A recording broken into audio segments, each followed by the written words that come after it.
বঙ্গ জুড়ে চলছে দাবদাহ।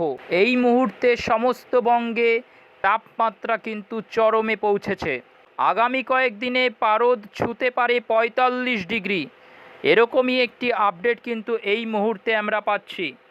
উত্তরবঙ্গ থেকে দক্ষিণবঙ্গ সমস্ত স্থানে কিন্তু এই মুহূর্তে আমরা তীব্র দাবদাহ অনুভব করছি।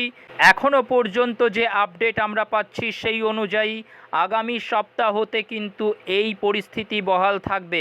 বৃষ্টিপাতের পরিমাণ যদি আপনাদের দেখাই, আগামী 5 দিন এবং আগামী 10 দিনে কোথায় কীরকম পরিমাণে বৃষ্টিপাত হতে পারে তার একটি আপডেট যদি আপনাদের দেখাই, তাহলে আমরা এই মুহূর্তে দেখতে পাচ্ছি পশ্চিমবঙ্গের দক্ষিণবঙ্গে বৃষ্টিপাতের সম্ভাবনা একেবারে নেই বললেই চলে, এবং উত্তরবঙ্গেরও 2 দিনাজপুর এবং মালদা জেলাতে কোনো রকম বৃষ্টিপাতের সম্ভাবনা নেই।